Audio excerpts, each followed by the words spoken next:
Hi there, I'm Lee Jones from Alberta, Canada, and today I am presenting the Smurfs to Brickworld for the first time ever.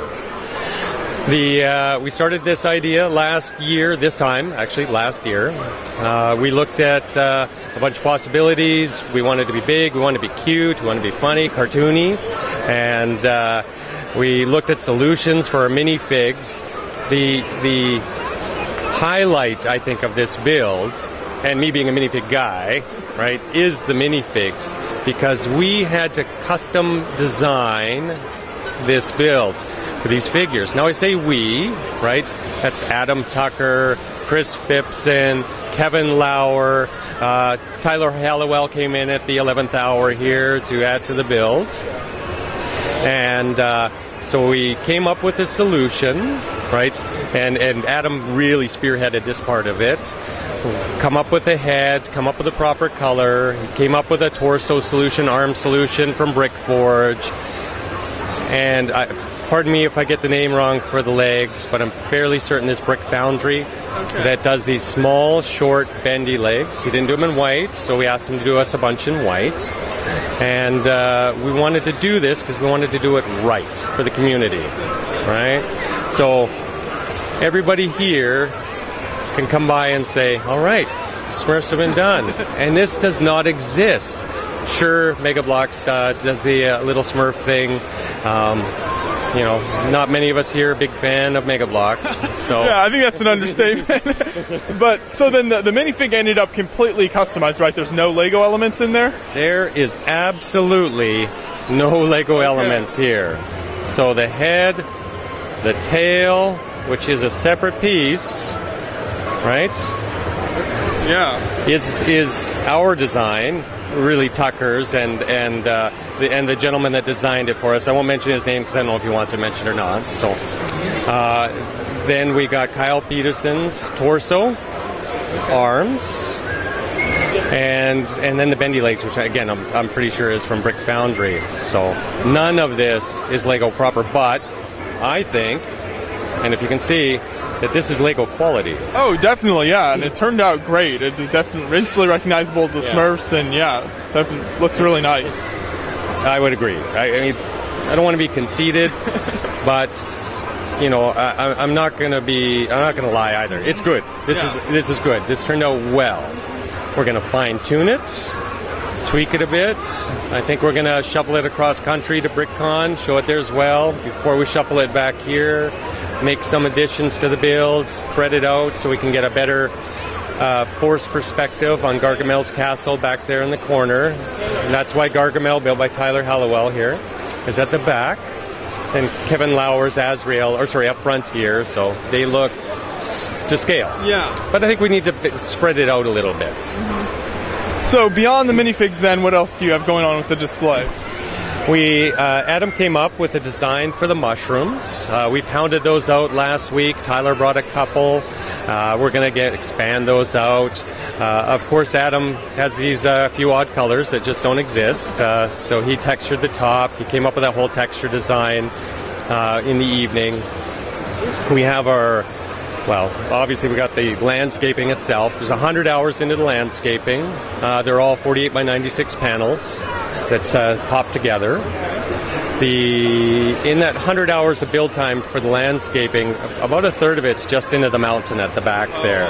So it's hollowed out underneath for a future little mining thing under there. I was trying to get one of Tucker's roller coaster systems to work in there, but the size was too narrow. I just couldn't get it to work. The waterfall, I wanted it to look organic but cartoony.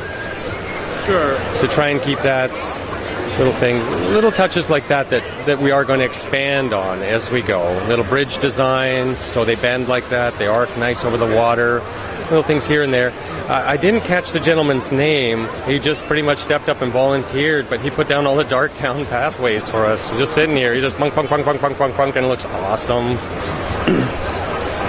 What else we got going here? We got Kyle Peterson's little mushrooms to add to it to keep the scale. Okay. And what do you have going on with some of the different minifigs here? I see like some cheerleader stuff. Any other funny kind of things you threw in there? Exactly. So there's a whole bunch of Smurfs, like clumsy Smurf, brainy Smurf, and things like that. So we want to try to add some variety to push things out a little bit.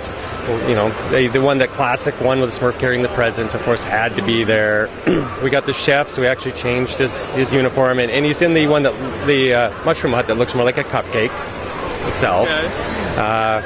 There's the artist. We've got Brainy Smurf reading a book. Clumsy Smurf is actually in the back corner behind the green-topped, white-bottom mushroom, falling in the water head first. There's a few other things that we added that aren't so PG, so we've hidden them behind, so you can't see it from this side. So there's a Smurf with a bottle there with says Stash's iced tea on it, with a little blue pile. With the blue ice cream behind them. Okay. Hidden up in the very back corner, there's a little that only attendees could see, is a little 50 Shades of Blue scenes. So just some subtle things that only the attendees get to see and not the public. So you would have to look. Although there is one, for whatever reason, last night somebody decided that we had to decapitate a Smurf at the back there. Seems to be a murdered Smurf. Yeah, exactly. So that's, Psycho Smurf, I guess. I didn't know he was in the cartoon, but apparently he was hiding there somewhere. Yeah. But, I love this build. This is exactly what I had pictured myself. If this came right off the TV screen from cartoon to Lego, this is exactly how I would have pictured it. It's cartoony, it's fun. And what I like about this, the people that seem to love it the best are actually the girls. Okay. Young or older, it's the girls that are going, oh my gosh. It's Smurfs. Yeah. I didn't know they made these. That's because they don't. We did this. And it's, I've always thought that, my thoughts, Lego doesn't do the best job at marketing to girls, although they're changing things, obviously. But a lot of their licensed stuff, I just don't see it. Yeah, right? It's boy-oriented. What works for me. I'm a boy. I'm fine with that. But I have a daughter, and I think this, as a hobby, is far better if we have males and females involved, because then you can make it something for the family to do, right? And families that play together stay together. Definitely, yeah, that's so true, and it is nice that you're able to reach that broader audience with this type of build. Thank you. Thank you. Yeah, it turned out really great, and I appreciate you telling us about it. Thank you. Thank you, sir.